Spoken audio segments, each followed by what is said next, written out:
talking about important game releases in 2009, it's hard to pinpoint down one specific release that stood out from the others.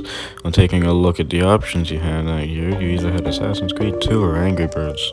Now, in the perspective of a mobile gamer, things got a bit more interesting, as many articles called 2009 the year mobile gaming really took off. I wonder which game was the cause of Plants vs. Zombies was originally created by PopCap, as you probably know, which was not only released on mobile devices, but on PCs and then onto consoles later down the line. Surprisingly enough, though, each version of the game has something about them that makes all of them unique. The Xbox and PlayStation versions have multiplayer versus modes. The DS version has completely overhauled graphics and music tracks. The PC version has extra mini games and modes, while the mobile version has. But who cares about version exclusives? What is this game about? Well, before I can talk about the gameplay, I probably should bring up the history. There is a fair amount of stuff to go over in the history of the game, like the title changing. That's cool. There's concept art. Yeah, that's cool. It's different art styles. Cool. That's cool.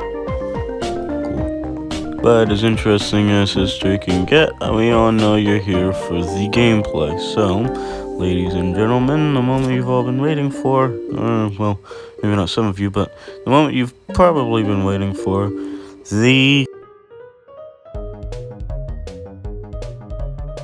If you couldn't tell already, Plants vs. Zombies is a tower defense style game. You plant the plants, defend off the zombies, it's as simple as that. As the main game progresses, you'll be collecting more plants to use, but you'll also be seeing more difficult types of zombies. So you know, your typical tower defense game. There's a total of 5 different stages of levels, or 10 if you count the time when you play through this main story mode in the second time, which is just the same 5 stages, but with an extra increased difficulty. Each stage also has a different mechanic tied to them. Day is just your normal tutorial type stage. Night is the same as day, but without the extra sun falling from the sky and the addition of gravestones that block planting spaces. Pool adds an extra column to plan on, but now 2 of the columns require lily pads. Fog is night and pool combined, with the added bonus that half your screen is obscured and roof, which adds a slight mechanic that causes your front attacks to become pretty much useless, limiting your options to catapult ones. But yeah, each stage has a variety of mechanics that makes each one unique, and I quite like all of them. But while we were on the subject of plants,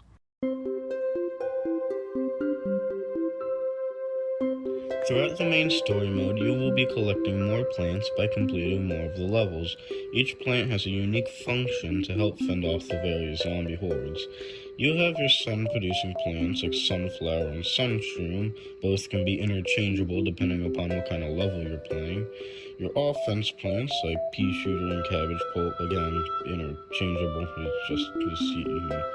Some of your more gimmicky plants like lily pad and flower pot, and some primarily defense plants, like walnut and pumpkin, and then your explosion plants. And that's only mentioning a few. There are many other plants you can use, with of course many being good and others being not so good. But one question remains: how do you plant these plants? Well, stupid quotes aside, if you've been observant to the gameplay, or if you've played the game before, which you probably have, you use something called sun. Sun is kind of the game's currency. It kind of depends. There's other currencies in the game, but this is the main one you'll be seeing throughout the gameplay. As I mentioned before, sun-producing plants produce sun, and believe it or not, sun from these plants and sun from the sky on daytime levels give you 25 sun per sun. Yeah, I should really stop with these quotes.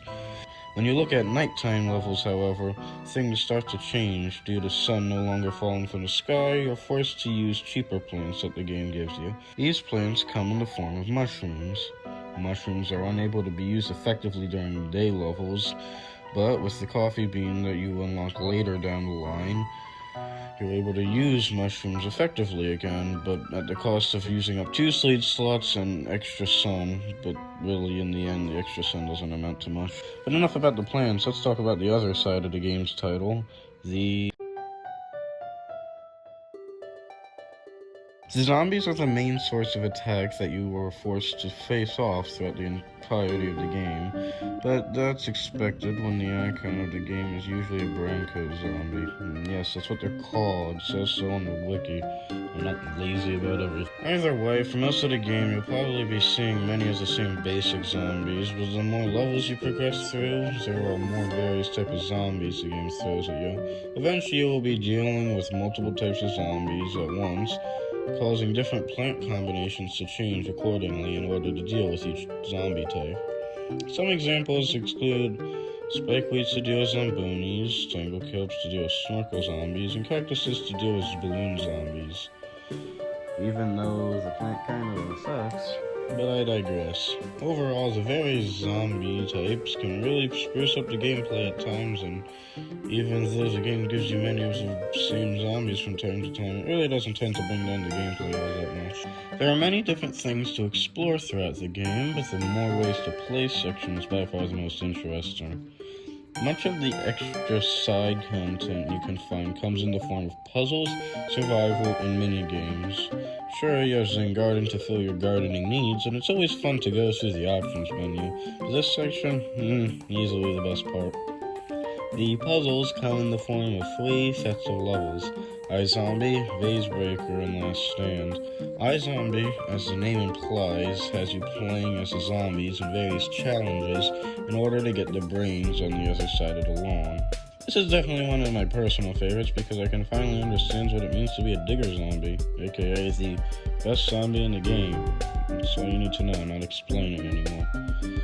Vase Breaker has you breaking vases, I think. That's about it. There's absolutely nothing else of note about this. Last Stand is a collection of levels, one from each stage in the main story mode, but instead of normally picking out the plants, the game gives you preset plants that set them in a sun you're forced to work with, and intense waves of zombies the farther down you progress each level. This one really isn't my cup of tea just because of how boring it can get. I mean, yeah, it's definitely fun. Yeah, it's fun. But especially trying to get so many achievements with this one is kind of annoying. Yeah, other than that, there's not much to talk about here. And lastly, minigames. Yes, and if you're confused by Last Stand as a minigame here, you're asking the wrong person. The minigames can be some of the easiest parts of the game as a whole, or some of the hardest, ranges from keeping house pets to having a party. I quite like the minigames and all, but you're probably saying to yourself, Fishface, I don't want to hear you like something, I want to hear you complain. I didn't click on this video to hear you enjoy yourself, I want to hear you get mad. So, fine, do you want to hear me complain? You want to hear me get mad? I don't like calling like you see him. On paper, this minigame sounds like a good idea. Every time you plant down a seed slot, it makes copies of the same seed in the same column, or plant in the same column, depending upon how you look at it.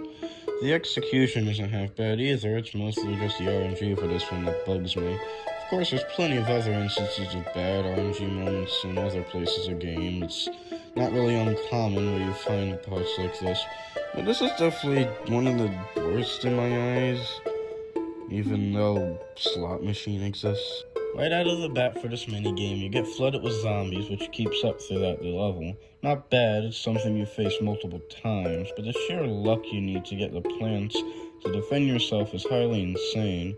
Of course, it is possible, but so very hard. And of course, different versions of the game has different RNG levels, so take that of what you will. It's still a fine minigame, but just due to how unfair it can be, I rarely find myself coming back to it. But of course, I'll always choose this one over...